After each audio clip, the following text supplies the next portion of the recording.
Di suatu malam yang sunyi, seorang lelaki duduk sendiri. Tidak ada suara, tidak ada keramaian, hanya dirinya dan hatinya yang terasa kosong. Ia bukan orang jahat. Ia tidak pernah berperang, tidak pernah mengangkat senjata. Hidupnya terlihat biasa saja. Namun malam itu, ia merasa ada sesuatu yang hilang dalam dirinya. Ia teringat kisah perjuangan di masa Nabi Muhammad. Para sahabat menghadapi medan perang dengan penuh keberanian. Mereka berlari menuju bahaya. Demi mempertahankan iman, lelaki itu bergumam, betapa hebatnya mereka menghadapi perang yang nyata. Namun tiba-tiba hatinya berbisik, bagaimana dengan dirimu? Ia terjiong. Ia tidak pernah berada di medan perang. Tapi ia sadar, ada sesuatu yang jauh lebih berbahaya yang sedang ia hadapi setiap hari. Bukan pedangi, bukan musuh yang terlihat, melainkan kelalaian dalam hatinya sendiri. Hari demi hari ia mulai mengingat bagaimana dulu ia rajin beribadah.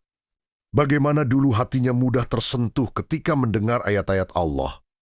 Namun sekarang, semuanya terasa berbeda. Salat sering ia tunda. Doa hanya sekadar ucapan. Dan Al-Quran hanya tersimpan tanpa dibaca. Anehnya, ia tidak merasa bersalah seperti dulu. Disitulah ia mulai takut. Ia sadar ini bukan hal kecil. Ini bukan sekadar malas. Ini adalah tanda. Hatinya mulai mati. Ia pun menangis. Ya Allah, aku tidak sedang berperang di medan perang. Tapi mengapa aku kalah dalam melawan diriku sendiri? Air matanya jatuh perlahan. Ia mulai memahami bahwa medan paling berbahaya bukanlah tempat di mana darah tertumpah, tapi tempat di mana hati perlahan menjauh dari Allah. Tanpa disadari, di medan perang, seseorang bisa gugur sebagai syahid. Namun dalam kelalaian, seseorang bisa hidup lama, tapi kehilangan arah. Malam itu menjadi titik balik. Dengan suara lirih, ia beristighfar. Berulang kali, ia bangkit, mengambil wudhu, dan mendirikan syalat.